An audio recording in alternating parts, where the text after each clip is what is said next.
Amém. Pastor Francisco.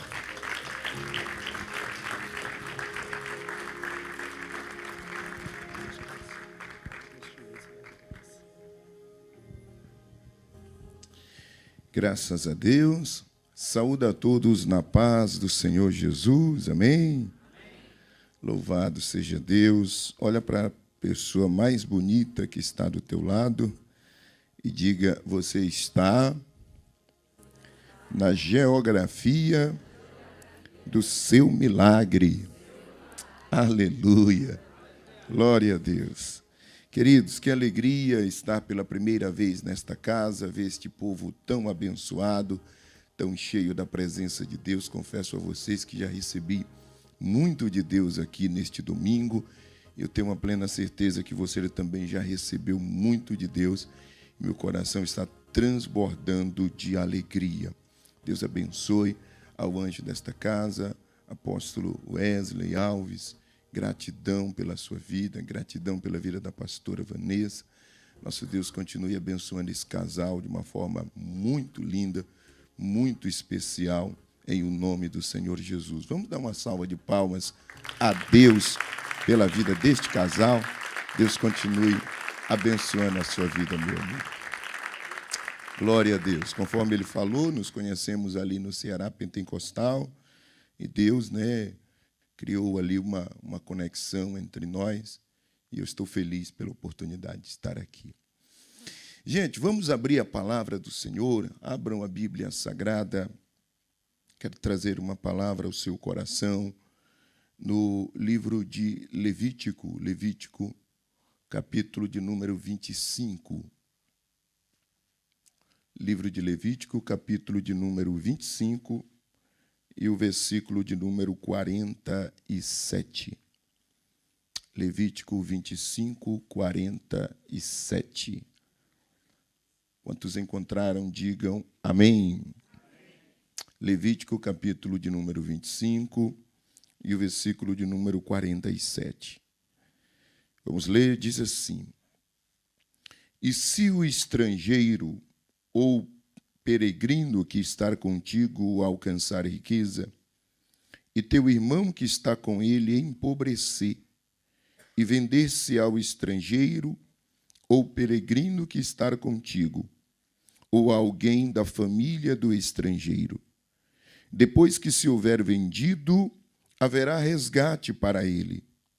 Um de seus irmãos o poderá resgatar, ou seu tio, ou filho de seu tio o poderá resgatar, ou um dos seus parentes da sua família o poderá resgatar, ou se alcançar riqueza, se resgatará a si mesmo.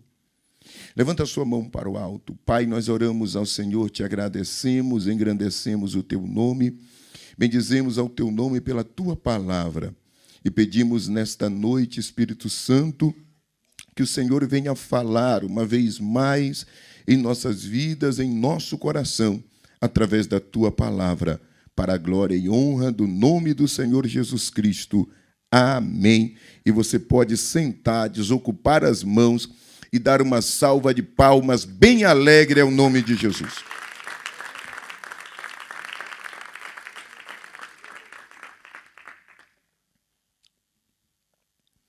Queridos irmãos, esse texto que nós acabamos de ler,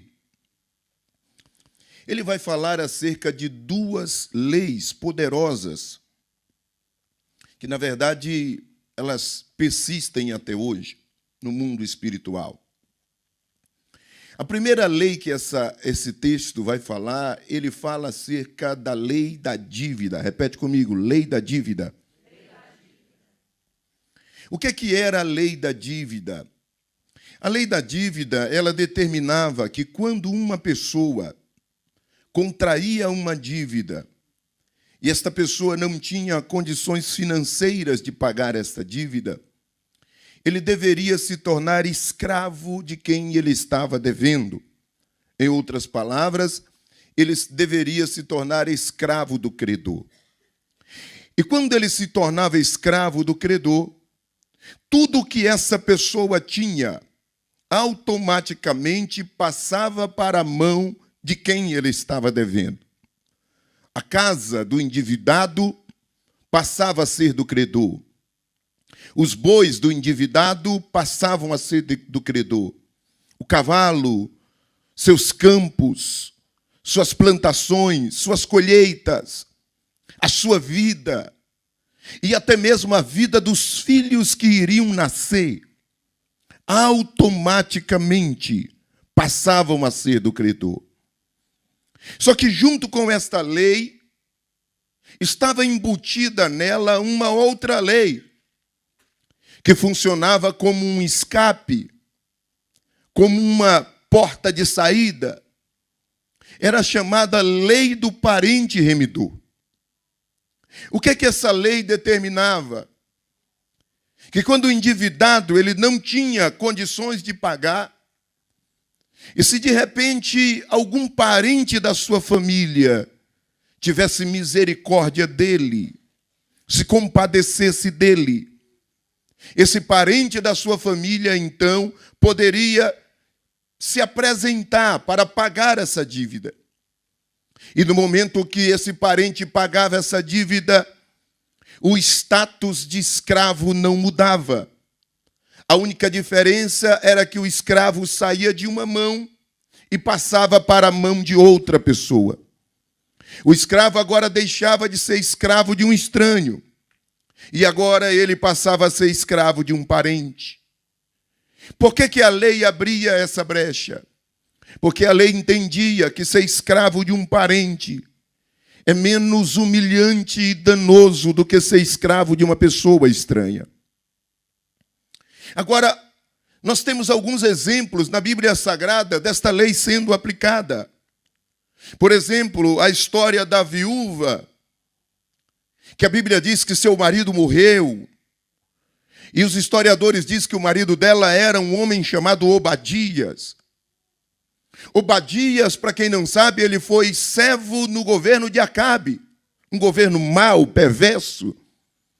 E durante o governo de Acabe, Obadias, aquele temente servo de Deus, ele escondeu 100 profetas das mãos de Jezabel para que eles não morressem naquela matança que Jezabel fez.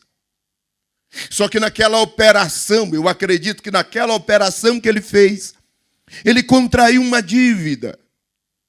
Ele morreu e deixou essa dívida. E agora então a sua mulher viúva, com apenas 2 filhos, a viúva no contexto bíblico, ela demonstrava uma certa fragilidade na cultura judaica, e aquela mulher em um estado totalmente frágil, com 2 filhos pequenos, agora tem uma dívida impagável. E os credores se aproximam dela para cobrar, mas ela chega e diz: eu não tenho condições de pagar essa dívida. Os credores dizem: então nós iremos acionar a lei da dívida, nós iremos te escravizar. Mas alguém olha e diz: como que nós iremos escravizar uma mulher viúva, já com a idade avançada, com a vida tão frágil? Não vai trazer lucro nenhum. Mas alguém disse: não, então nós iremos tomar os filhos, porque a lei nos dá esse direito. Até os filhos de um endividado passam a ser do seu credor. Observe que quando ela clama a Eliseu e ela diz: meu marido, teu servo, morreu. E aqui eu entendo uma coisa: aquele homem era homem de Deus. Pergunta de mim por quê? Não, perguntaram muito fraco. Pergunta de mim por quê? Porque quando a mulher diz que você é realmente um homem de Deus, para a tua mulher falar isso, é porque é um homem de Deus. E ela disse: meu marido, teu servo, morreu. E tu sabes que ele temia ao Senhor. Observe que Eliseu não contesta o fato daqueles homens sem misericórdia estar prestes a tomar o filho daquela viúva. Em nenhum momento ele questiona. Por quê? Porque ele sabe que a lei da dívida estava sendo executada. Agora presta atenção no que eu vou te dizer. A primeira vez que essa lei foi invocada no mundo espiritual, a primeira vez que ela foi acionada, Foi em Gênesis capítulo de número 3. Entenda uma coisa, Gênesis capítulo de número 3. Se ele não existisse na Bíblia, não havia necessidade de evangelho. Não havia necessidade de cruz. Não havia necessidade de sacrifício. Gênesis 3 é o texto mais triste de toda a Bíblia Sagrada. A Bíblia diz que Deus forma um homem do pó da terra. Só que antes de Deus formar o homem do pó da terra, a Bíblia diz em Gênesis capítulo 1, versículo de número 26, que o Senhor forma, que o Senhor cria o homem e mulher no mesmo dia. Homem e mulher os criou. Observe que o contexto da criação ele vai aparecer 2 vezes na Bíblia. Em Gênesis 1, 26 e em Gênesis 2, 7. E nós temos a percepção que parece que o homem ele foi criado em 2 tempos. O que é uma realidade. Por quê? Porque antes do homem ser formado do pó da terra, Deus criou o espírito do homem. E como que Deus criou o espírito do homem? Zacarias, capítulo de número 12, versículo de número 1. A Bíblia diz que antes de Deus formar o homem, Deus formou o espírito do homem dentro dele. Primeiro você foi gerado em Deus. Pastor, e quando que isso aconteceu? No livro de Efésios diz que essa formação que você foi criado em Deus aconteceu antes da fundação do mundo. Antes de Deus criar a terra, Ele te formou dentro dele. E antes de você vir à terra, Ele determinou, conforme o salmista Davi escreve em Salmo 37, ele escreveu num livro todos os seus dias. Antes que nenhum dele houvesse, o Senhor escreveu. O Senhor determinou aonde você iria morar. O Senhor determinou aonde você iria nascer. O Senhor determinou quem seriam os seus pais. O Senhor determinou quantos filhos você teria. E eu quero declarar aqui nesta noite que você vai viver tudo aquilo que o Senhor determinou para a tua história. Você vai viver tudo aquilo que o Senhor declarou que você vai viver nesta terra.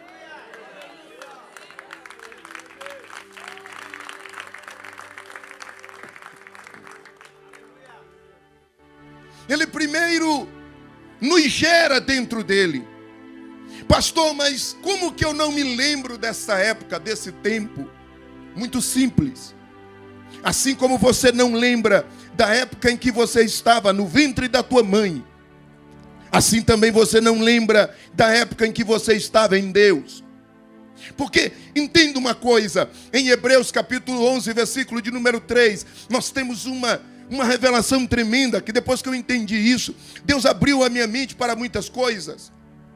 Tudo que existe no mundo físico é cópia de alguma coisa que existe no mundo espiritual. É a lei da existência de todas as coisas. Nada no mundo físico pode existir sem que antes tenha existido no mundo espiritual. O tabernáculo de Moisés era uma cópia de um tabernáculo que ele viu. A arca da aliança era uma cópia de uma arca que ele viu. Tudo é cópia do mundo espiritual. Então, entenda uma coisa. A gravidez de uma mulher é uma sombra do que acontece no mundo espiritual. Então, primeiro você é gerado dentro de Deus. E vê se não é realmente uma sombra perfeita. Quando a mulher está grávida, juntamente com o esposo, ela primeiro detecta o sexo da criança. Isso não é? Depois que ela descobre o sexo da criança, aí ela vai comprar roupas compatível com o sexo da criança. Aí ela vai arrumar o quarto compatível com o sexo da criança. Vai comprar leite, comida, tudo. Quando a criança nasce, tudo que ela precisa para viver já está preparado. Aqui você entende o porquê que primeiro Deus fez as coisas para depois criar Adão. É a mesma sombra do que acontece no mundo físico. Quando Adão se levantou e olhou para o seu redor, tudo que ele precisava já estava preparado. Sua alimentação já estava lá, a sua água já estava lá, a sua casa já estava lá. Porque deixa eu liberar uma palavra: Deus é um Deus que se antecipa antes da tua necessidade chegar. Ora macanassou reminaia. Neriminécia, Ramanacanassou, Vanai. Levanta a sua mão e eu quero profetizar sobre essa igreja. A bênção que você precisa, Deus já preparou. A vitória que você precisa, Deus já preparou. A resposta que você está com anseio, eu quero declarar que ela já existe. Ela já está no mundo espiritual. É só você tomar posse dela.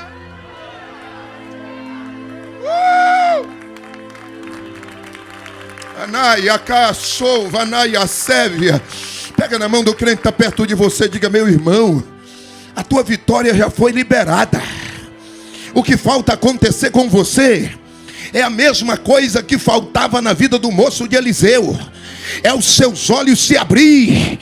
Pega na mão dele e diga: mas eu declaro que na noite deste domingo, Deus está abrindo os teus olhos para você enxergar a porta aberta, para você enxergar a vitória, para você enxergar a resposta. Já foi liberada na tua vida. Quem pega? Quem pega? Quem pega? Quem pega? Adora o nome dele. Aramai, Yakanassou, Ramanahai, Reminécia. Vai. O nosso problema é que às vezes nós ficamos iguais a Agar, chorando de sede à beira de um poço, reclamando à beira de um poço.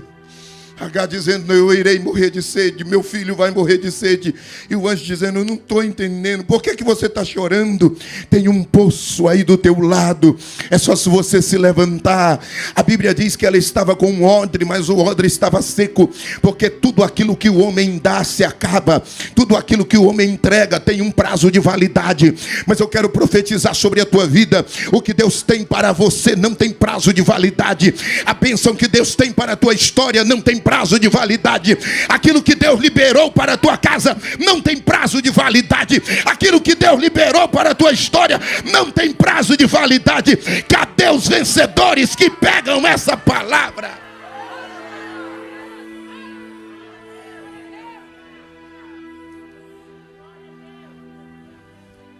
Primeiro Deus formou o homem dentro dele. Depois que ele gera o espírito do homem dentro dele. E depois que ele faz também igual às mães. As mães têm essa mania de passar a mão na barriga e dizer: meu filho vai ser um grande profeta. Eu nunca me esqueço, a minha mãe, ela não sabia ler nem escrever. A gente morava na roça, no interior do Maranhão. Nasci numa família muito pobre. Para vocês terem uma ideia, a primeira vez que eu comi calabresa na vida, eu tinha 14 anos de idade. Eu disse: meu Deus, que negócio gostoso é esse? Quando eu crescer, eu vou ter muito dinheiro para comer isso todo dia. Quando você é criança, você percebe que o quanto os seus sonhos são pequenos. Só depois que você cresce que você nota o quanto os seus sonhos são pequenos. Mas eu nunca me esqueço que a minha mãe, ela sempre olhava para mim e ela profetizava na minha vida. Ela declarava palavra de bênção na minha vida. Nenhum pai quer o mal dos seus filhos. Nenhum pai quer a desgraça dos seus filhos. O que te faz pensar que Deus deseja o teu sofrimento? O que te faz pensar que Deus deseja a tua derrota? Pastor, se Deus não desejou isso, por que eu passo por tantas decepções é que existe uma fase da sua vida que você adquire o livre-arbítrio. É aí que a bagunça começa. Mas quando você nasce, Deus escreve tudo aquilo que Ele planejou para você. No dia do juízo final será feito um cruzamento do livro em que a tua vida está escrito com os livros que você mesmo escreveu com as tuas atitudes. Se houver uma contradição no cruzamento de dados, Ele vai pedir respostas. Mas aquilo que Ele planejou para que você viva os seus planos, os seus projetos. Um exemplo muito claro disso, eu posso citar a vida de Jeremias. Ele era filho de um sacerdote. Quando ele cresce, ele que se engraça para querer ser sacerdote. Deus chama ele e diz: deixa eu te falar uma coisa, antes de você nascer eu te conheci. A palavra conhecer ali, ela está relacionada a relacionamento. Ele estava dizendo, você ainda estava no mundo espiritual. Nós dois tivemos um relacionamento. E no nosso relacionamento, eu determinei que você seria profeta. Você não vai sair daquilo que eu declarei que você vai viver. Ah, quem é que pode crer nessa palavra? Levanta a sua mão, você vai viver o propósito de Deus, vai. Se você quiser sair para a direita, para a esquerda, Jeová vai te puxar de volta. Mas você vai viver aquilo que Deus declarou. Você vai viver aquilo que Deus determinou. Você vai viver o propósito de Deus para a sua história. Quem é que está disposto a viver o propósito?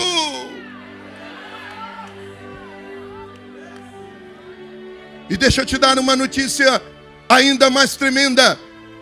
O recurso que você precisa está escondido no propósito que Deus liberou para você viver. A única coisa que você tem que descobrir é o propósito de Deus na sua vida. Olha para mim, deixa eu continuar aqui. Então Deus gera o homem dentro dele. Aí ele vem em Gênesis 2:7. Agora ele precisa fazer com que esse corpo espiritual habite dentro de um corpo físico. Porque o mundo físico só pode ser controlado pelas coisas físicas.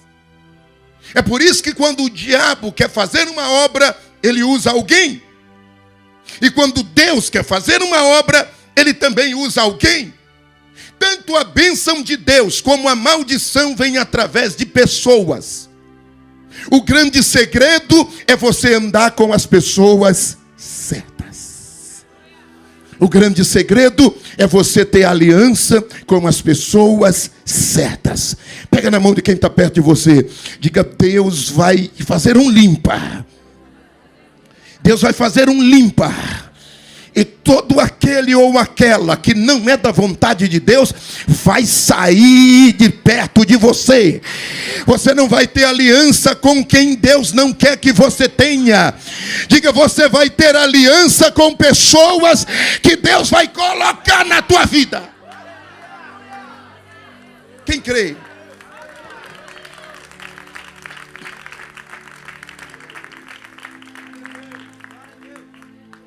Deus agora forma um corpo físico. E quando Ele forma aquele corpo físico, Ele chega e Ele sopra. Quando Ele sopra, o corpo espiritual que estava nele sai. Entra dentro daquela matéria física. E a união dos dois gerou um terceiro elemento.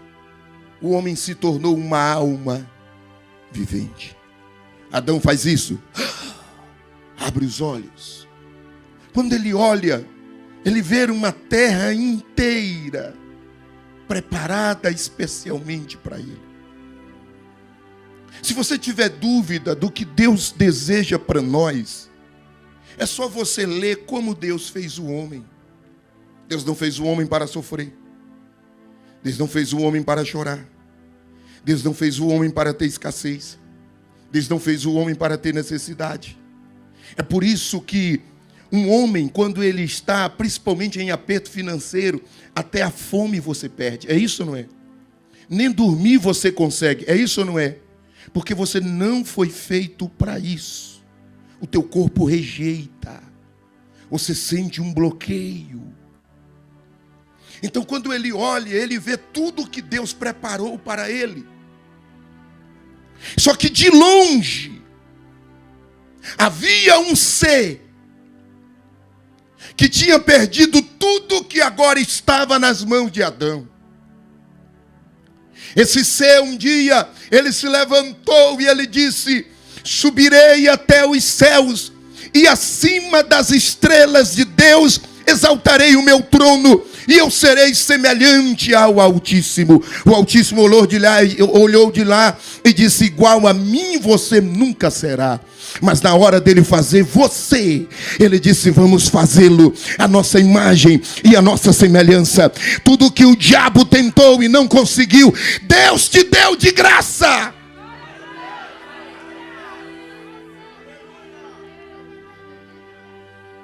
Só que ele olha com um ódio agora mortal. E ele diz: como pode um ser desse que não tem a glória que eu tinha, e agora ser a imagem e a semelhança do Criador? Então ele, com todo aquele ódio, começa a fazer um plano. Porque no pensamento dele, ele diz o seguinte: se eu não posso atingir ao Criador, eu vou atingir quem ele ama. Eu vou ferir a criatura, para que através disso eu consiga ferir o coração dele. Ele então começa a fazer um plano. Ele começa a estudar calmamente. Ele percebe que a mulher foi tirada do homem depois que Deus tinha dado a ordem ao homem. Eva ouviu as instruções de Adão e não direto de Deus. E aqui eu não sei se foi Adão que foi um péssimo professor ou Eva que foi uma péssima aluna. Mas ela demonstrou falta de conhecimento na hora que a serpente chegou. Aquele animal se aproximou dela e disse: foi assim que Deus disse: de toda árvore do jardim não comerás. Ela olha para aquele animal e diz: assim mesmo Deus disse: de toda árvore do jardim não comerás, e dela não, somente da árvore que está no meio do jardim, dela não comerás, e muito menos tocarás. Só que Deus não tinha proibido de tocar, e a árvore do conhecimento do bem e do mal não estava no meio do jardim. Quem estava no meio do jardim era a árvore da vida. Quando o diabo percebeu que a mulher tinha uma confusão acerca da palavra, ele investiu com mais força. Porque todas as vezes que o diabo perceber que você tem dúvidas acerca daquilo que Deus te falou, ele vai se apresentar de uma forma mais terrível. E agora ele se apresenta de uma forma mais descarada. E ele diz: Deus está mentindo. Vocês não são iguais a Deus. Eva regala os olhos e diz: que história é essa? Ele não mentiria para nós. A serpente olhou e disse: ele mentiu. Vocês já ouviram falar da palavra mal? Ela disse: não conheço o mal. Ele disse: exatamente. Deus é conhecedor do bem e do mal. Se vocês fossem iguais a ele, vocês também conheceriam. Sabe por que vocês não conhecem? Porque Deus é egoísta. Ele não quer ninguém igual a ele. Ele não quer ninguém semelhante a ele. Então no dia da criação ele mentiu para vocês. Ele enganou vocês. E o diabo foi enlaçando aquela mulher. E ela foi ficando totalmente perdida, desconexa com tantos ataques, até que ela estende a mão, pega daquele fruto e come. Quando ela pega daquele fruto, chega também o seu esposo, ela entrega na mão do homem. E quando ela entrega na mão de Adão, ambos cometem uma dívida que eles não tinham condições de pagar. Por quê? Porque no livro de Hebreus, capítulo 9, versículo de número 22, a Bíblia diz que somente derramamento de sangue inocente pode perdoar pecados. E sem derramamento de sangue não há perdão de pecados. Só que agora o sangue de Adão não era mais inocente. O sangue de Eva não era mais inocente. O sangue dos seus próximos filhos e gerações, Caim, Abel, Sete, Enos, Maalalel, todos os seus descendentes não eram mais inocentes.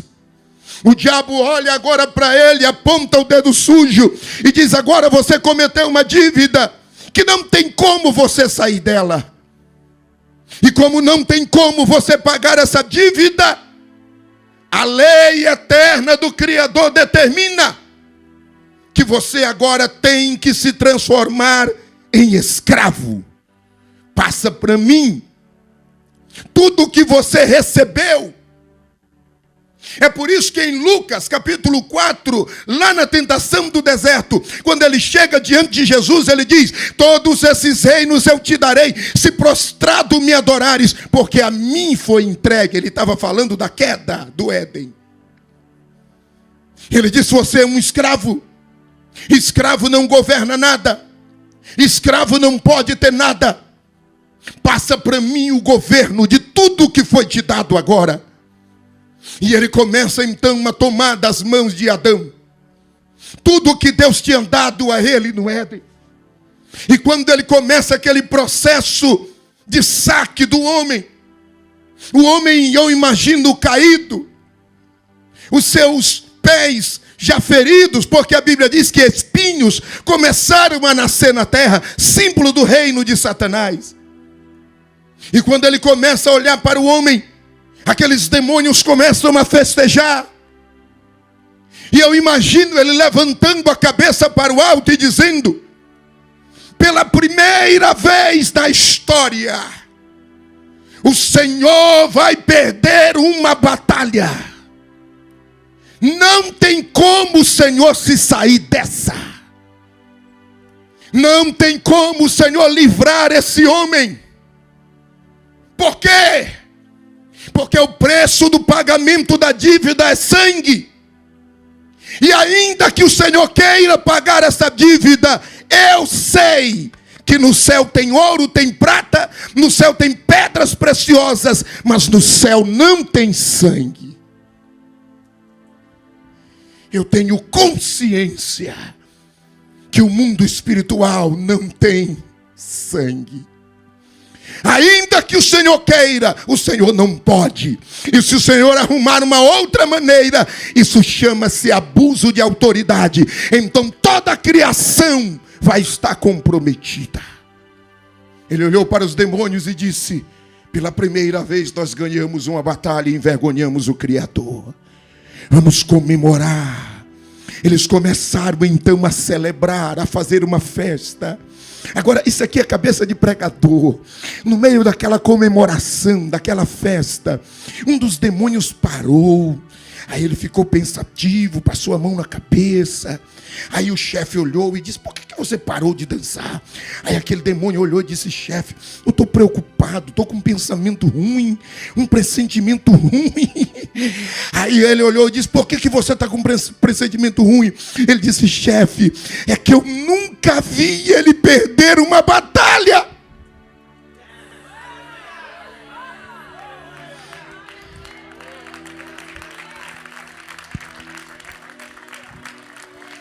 Eu nunca vi ele perder. Eu não creio que será dessa vez. Aquele demônio olhou e disse: não tem saída. Eu já te falei, não tem jeito. Não tem jeito. Ele disse: chefe, então vamos ler a lei de novo. Lê a lei novamente. O que a lei diz? Chefe, a lei está dizendo aqui que se ele quiser, ele pode pagar a dívida. Aí o diabo disse: não tem como, ele é um escravo. Escravo não tem salário. Nunca que ele vai conseguir pagar essa dívida. Aí o demônio continuou lendo. Ele disse: chefe, mas a lei está dizendo também que um parente dele pode pagar.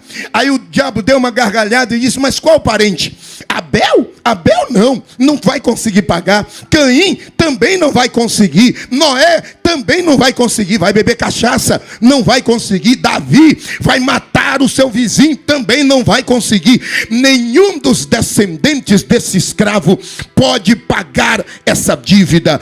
Aí aquele demônio olhou e disse: chefe, e se Deus resolver pessoalmente pagar essa dívida?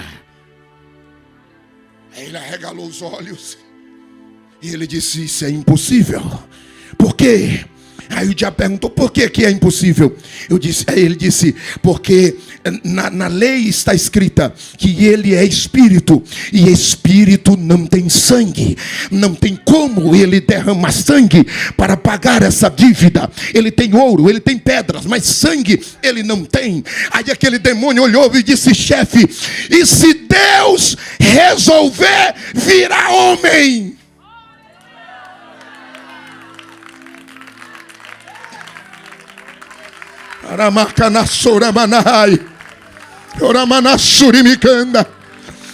Aquele demônio olhou e disse: eu não creio nisso. Ele é muito grande. Ele mede as águas do oceano na palma da mão. Ele mede o universo com seus dedos. Ele não iria se diminuir a tal ponto. Mas enquanto ele estava duvidando, uma reunião já estava acontecendo na sala do trono. O pai já estava de pé e já estava dizendo: a quem enviarei? Quem vai lá por nós? O filho se colocou de pé e disse: eis-me aqui, envia-me a mim.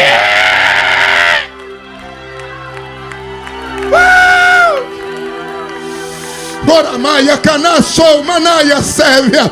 Será que você pode adorar ao Filho? Será que você pode adorar a Ele? Será que você pode celebrar a Ele? Adore o nome dEle, celebre o nome dEle, exalte o nome dEle. É o nosso parente remidor. Adora! Oramai Niriminacana Aramacanaço. O filho olhou e disse: pai, eu vou lá pagar essa dívida.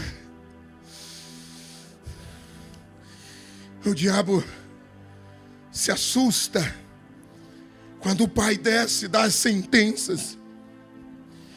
E no meio das sentenças ele fala uma coisa que o diabo ficou de orelha em pé. Por quê? Porque Paulo diz que Cristo era um mistério escondido em Deus, que nem os anjos sabiam. Aleluia. Era um segredo. E aqui tem algo muito tremendo. Pergunta de mim o quê? Satanás enganou a Eva, falando a Eva algo que ele sabia e Eva não sabia. Só que o que o diabo não sabia é que Deus também sabia de algo que Eva não sabia, e nem tampouco o diabo sabia. O filho já estava preparado. Desde a criação do mundo, o cordeiro já estava preparado.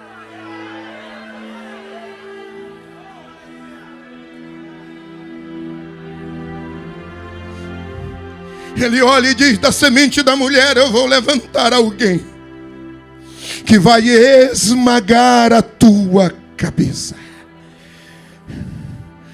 O diabo ficou de orelha em pé e disse: quem será esse? Aí ele começou a olhar todos os homens que nasciam. A princípio ele pensou que era Abel, porque era todo justinho, todo certinho. Mas quando Caim matou, ele disse: não é esse. O assassino também não é. Aí veio o Sete, também não é. Veio o Enos, também não é.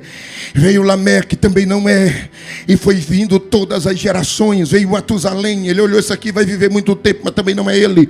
Aí veio Noé, uma geração que começa de novo, um reset que Deus dá na terra.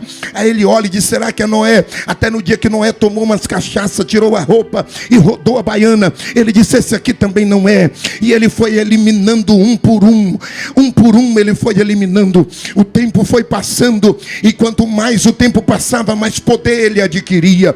O poder que ele adquiria era tão grande que todo mundo que morria tinha que descer até as profundezas da terra. Até Abraão teve que passar por lá, pela porta, bater continência. Ele tinha a chave daquele lugar, ele tinha o poder nas suas mãos.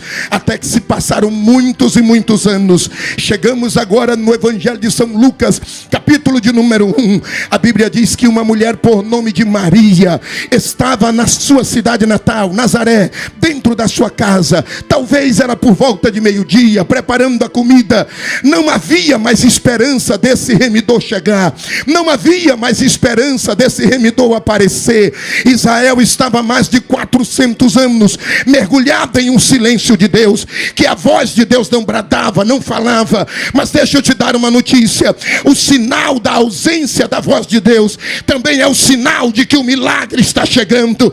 Quem sabe você está aqui há mais de um ano, você diz: Deus não fala comigo pessoalmente. Eu quero te dizer que este é o sinal que tem algo grande chegando na tua história. Pega na tua mão, pega na mão de quem está perto de você, balança a mão dele e diga: tem coisa grande chegando na tua vida, meu irmão. Está pensando que Deus esqueceu de você? Está pensando que Deus abandonou você? Está pensando que você é um abandonado? Tem algo grande chegando na tua história. Tem algo grande chegando na tua casa.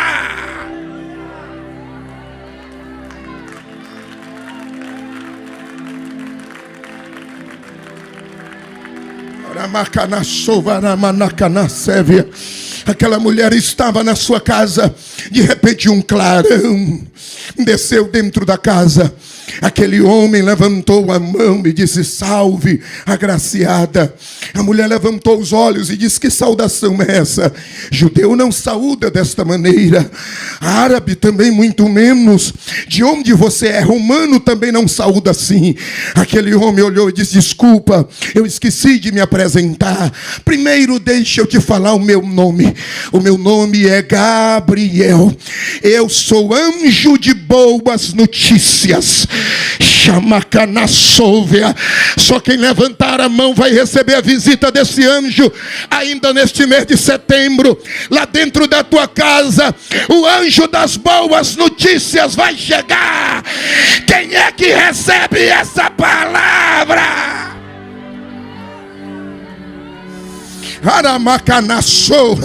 Eu estou sentindo a presença de Deus aqui. Pega na mão de quem está perto de você. Diga: o anjo das boas notícias vai se manifestar esse mês de setembro. Diga: vai chegar boa notícia no teu celular. Vai chegar boa notícia no teu e-mail. Vai chegar boa notícia na porta da tua casa. Balança a mão dele e diga: até o fofoqueiro vai ter que dar boa notícia para você.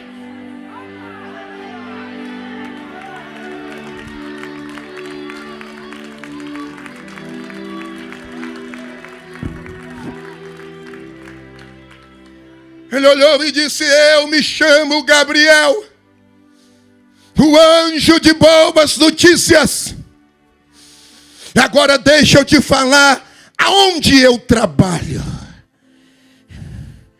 Eu trabalho na sala do trono, o mesmo lugar onde tem 24 anciãos. O mesmo lugar onde tem uma sala de um tribunal que funciona 24 horas por dia.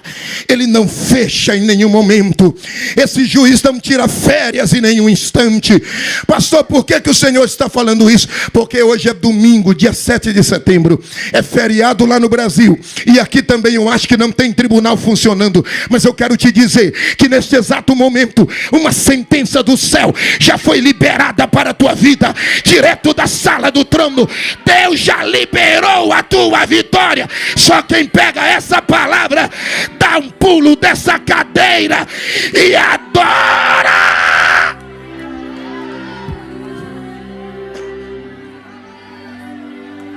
Oramaya kanamanasso, aramanahamanassurimikanamai. Aquele anjo olhou e disse: lá nessa sala eu nunca vi Eu nunca ouvi a palavra eu não posso. Eu nunca ouvi a palavra eu não consigo. E eu nunca vi a palavra impossível.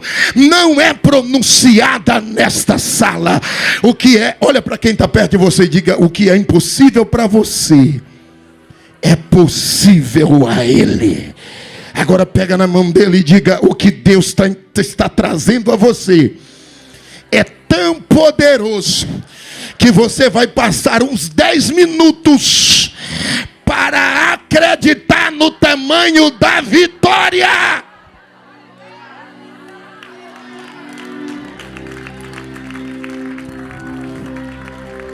Senta, vou já acabar. Aí aquele anjo olhou para ela e disse: eu tenho uma notícia para te dar.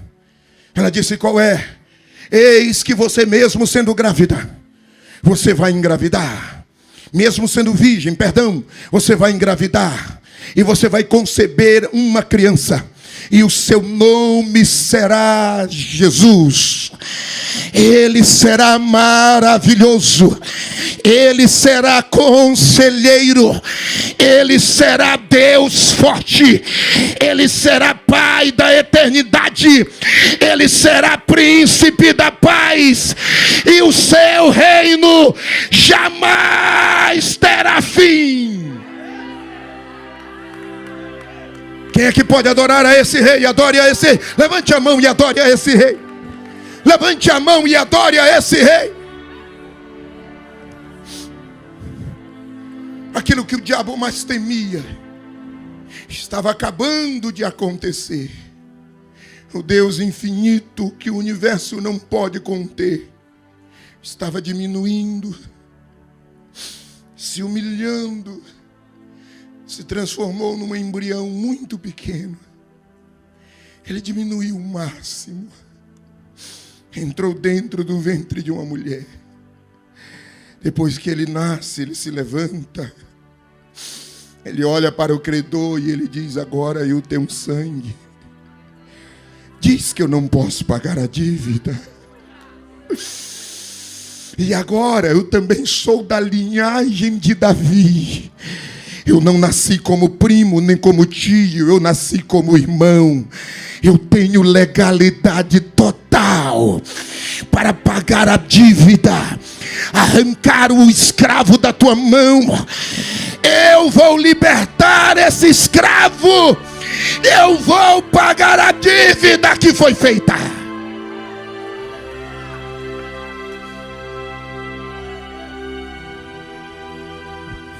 Passaram-se 30 anos. Ele se preparou durante 30 anos para executar o ministério de 3. No 33º ano, era madrugada de Páscoa. A cidade de Jerusalém estava superlotada. Os historiadores dizem que na época da Páscoa, a quantidade de turistas era 3 vezes maior do que a população da cidade. A cidade estava totalmente abarrotada de gente. Ele chama os seus discípulos, celebra uma ceia. A Bíblia diz em 1 Coríntios capítulo 11, versículo de número 23, na noite da sua traição, na noite que era prestes à sua morte, ao invés de ele se recolher dentro de um quarto e ficar choramingando, deprimido, a Bíblia diz que ele reúne todos os seus amigos, celebra um banquete. Ele diz: eu vou comemorar, vou comer. Ele come juntamente com seus discípulos. Depois que eles comeram, eles cantaram um hino, desceram até o jardim do Getsemane.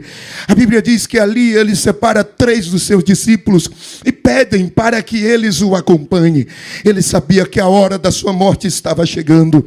Ali a presença dos seus amigos era mais um apoio emocional que ele precisava.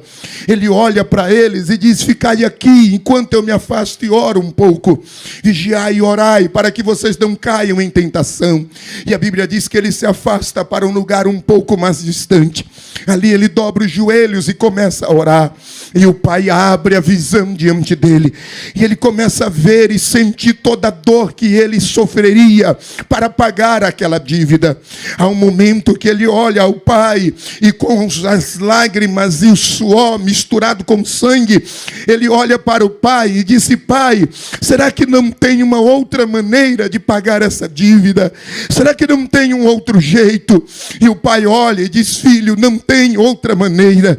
Eu não posso passar por cima da minha lei. A base do meu trono é justiça e juízo. Eu não posso burlar a lei. Aí ele olha e diz: pai, então que não seja feita a minha vontade, mas que seja tua. Vamos prosseguir com um plano. Eu vou pagar essa dívida, pai, e nós iremos libertar esses escravos. Então, após aquela oração, Judas chega com muitos soldados. A Bíblia diz que eles avançam em Jesus, aprisionam ao Senhor.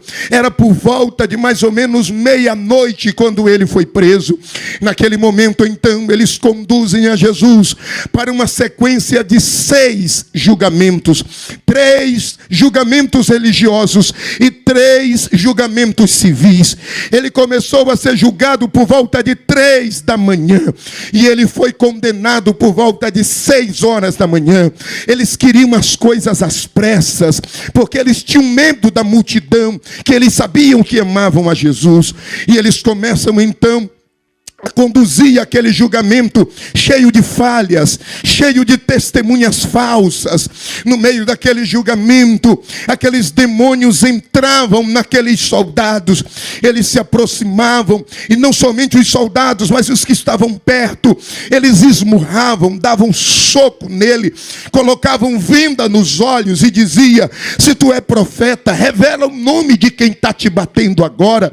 Fala o nome de quem te deu esse soco. E eles começavam a bater, a açoitar.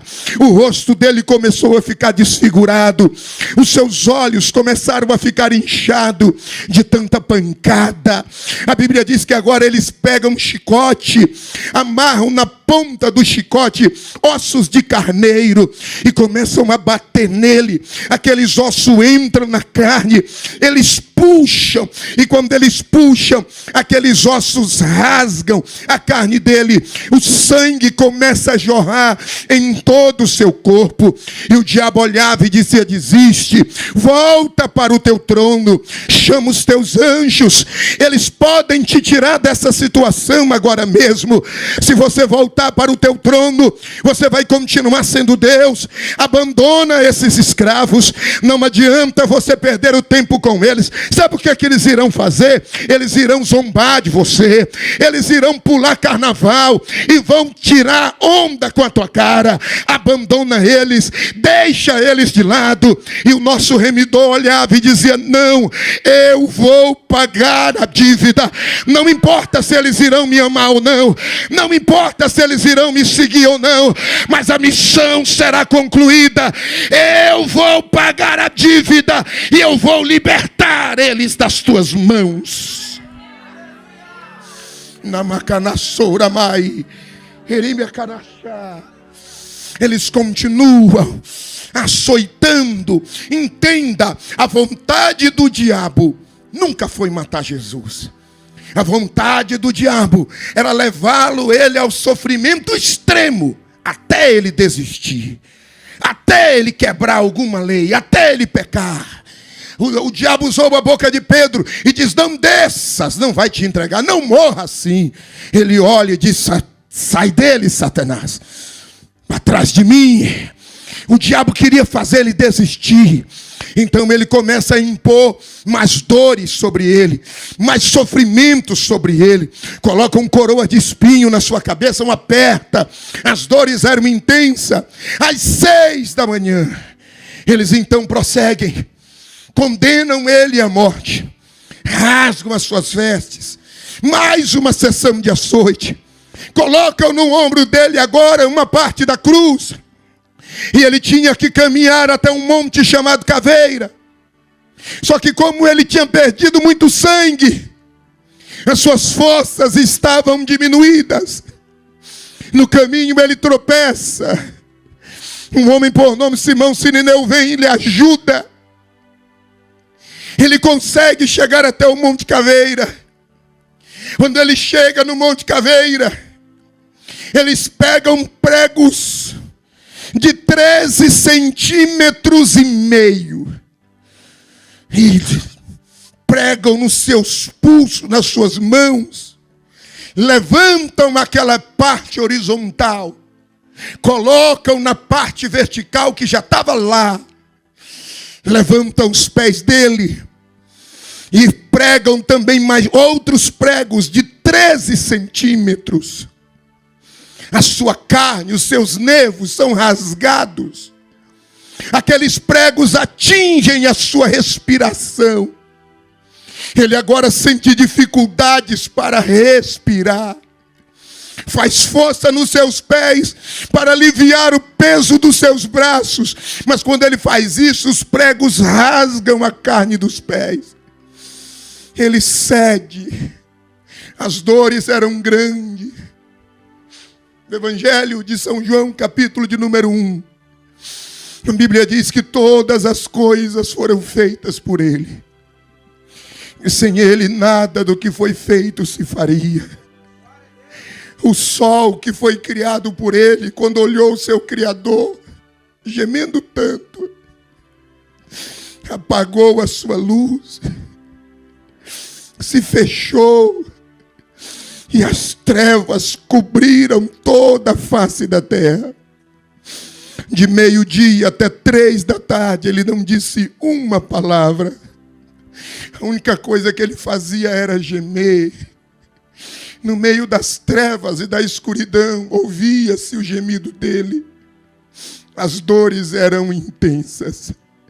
Salmo de número 22, o salmista diz que os demônios cercaram aquela cruz, apóstolo, como touros ferozes, ávidos para destruí-lo, para esmagá-lo. Os demônios cercaram aquela cruz inteira, como que queria sugar toda a sua carne, abrindo para ele as suas bocas.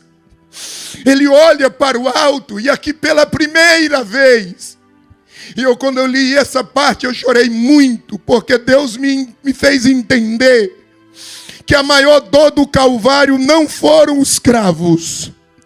A maior dor do Calvário foi o próprio Deus, pela primeira vez, não conseguir sentir a presença de Deus. E por que eu te digo que ele não conseguiu sentir? Porque ele não cometeu nenhum adultério. Mas o que um adúltero sente começou a ser transferido para ele. Ele não derramou sangue de ninguém, não matou ninguém. Mas o castigo de um assassino começou a passar para ele. Eu já fui pastor de igreja, e nas várias vezes que eu atendi pessoas que confessavam pecados, o apóstolo com toda certeza já ouviu essas frases também. As pessoas costumam dizer: pastor, eu estou me sentindo sujo.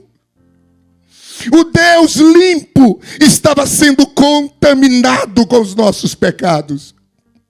Todas as transgressões que nós realizamos ontem, todas as transgressões que ainda realizaremos amanhã, tudo começou a ser transferido para aquele Calvário.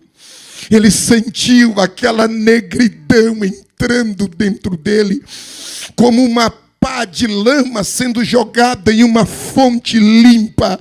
E aquela sujeira, a nossa sujeira, a nossa maldição, a nossa condenação, sendo transferida para ele. E a Bíblia diz que os nossos pecados fazem separação entre nós e Deus. Pela primeira vez ele procura sentir o Pai, e ele não consegue. Ele se desespera e ele diz: Pai, aonde o Senhor está? Eu não consigo te sentir. Eu estou sentindo apenas a agonia do meu corpo. Eu não sinto a tua presença. Quando ele diz isso, o diabo olha e diz: agora ele vai desistir. Agora ele vai chamar as legiões de anjo. Ele vai desistir agora. Mas quando o diabo pensou que ele iria desistir, ele levanta novamente a cabeça e ele diz: eu tenho sede. O soldado chega, coloca na sua boca um vinagre. Ele olha para o alto e a Bíblia diz que, sabendo ele que todas as coisas estavam concluídas, ele levanta a sua cabeça. Evangelho de São João, capítulo 19, versículo 30. Ele diz: está consumado. Mas essa palavra, ela é mais linda ainda no original. Porque no original ela está escrita assim: tetelestai. Sabe o que significa essa palavra? A dívida que foi feita lá no Éden já está paga. A tua dívida está paga. A tua dívida está paga. Adore a Ele. Adore a Ele. Ora macanamanais. Ora manacanamassúria. Não adianta o diabo te acusar. Não adianta Satanás tentar te condenar. Você é livre. Você é livre. Você é livre. Quem é que pode adorar a Ele? Adore a Ele.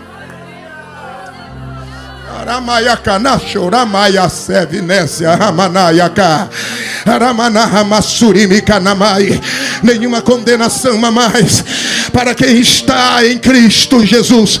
Quem é que está em Cristo Jesus? Tua condenação foi rasgada. Tua condenação foi cancelada. Cadê os livres desta casa? Adora!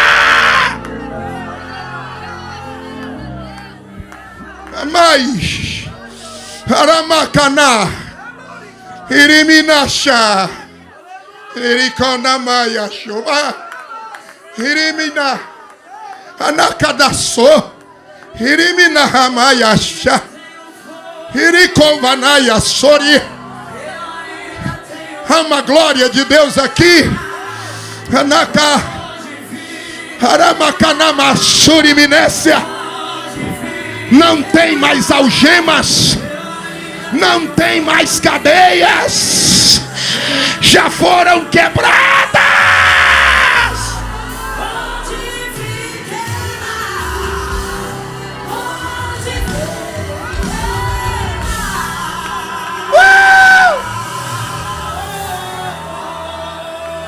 Adamai Neramacanamaha. Olha para mim, olha para mim, olha para mim. Já vou acabar. Aleluia. Em Salmo 22 diz que ele apanhou. Em Salmo 22 diz que o diabo bateu bastante. Mas no livro de Isaías, capítulo 63, acontece, como diz na linguagem do nordestino, a volta do anzol. Isaías 63 diz que de repente tinha um guardião na porta. E ele olha no horizonte de longe. E ele vê alguém se aproximando. Só que este alguém não vinha como prisioneiro. Esse alguém vinha como libertador. Porque o vigilante diz as seguintes palavras: quem é esse que está se aproximando, vindo de Edom, marchando com grande autoridade? As suas vestes estão sujas de sangue. Quem é esse que está se aproximando? Ele vem marchando. Ele chega na porta e ele diz: eu sozinho pisei o lagar, e dos povos ninguém estava comigo. É-me dado todo o poder no céu, na terra e embaixo da terra.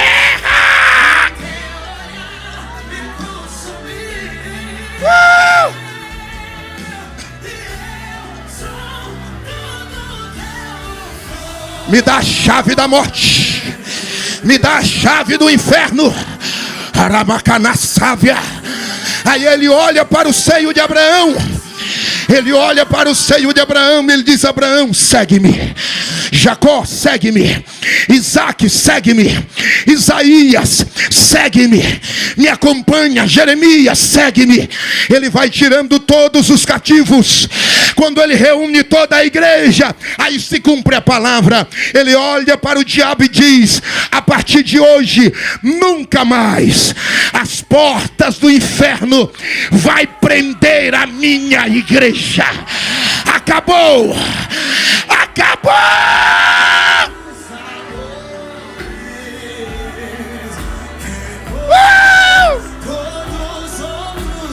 Ora macanamais, aramacanamahas, aramacas, deriminência, deramacanamais. Meu Deus. Aí, aquele grupo, a Bíblia diz que antes dele subir, primeiro ele desceu. Aquele grupo começa agora a marchar. Chegamos em Salmos número 24, versículo de número 27. Ele marchando na frente, todos os salvos ao lado, os anjos que fizeram a sua guarda na terra também ao lado. Todo aquele grupo se aproxima. Aí ele chega diante dos portões, os portões que guardavam o caminho da árvore da vida.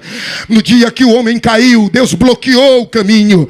É por isso que ele diz: eu sou o caminho, eu vou abrir de volta. O caminho estava fechado, tinha 2 querubins lá guardando. Aí ele chega diante daqueles grandes portões. Aí todos os salvos gritam em uma só voz: abram-se, ó portas, abram-se, ó portões eternos, para que entre o Rei da Glória. Aí aqueles anjos guardiões olharam e disseram: quem é este Rei da Glória? Eles responderam: o Senhor, poderoso na guerra, poderoso na batalha. Ele é o Rei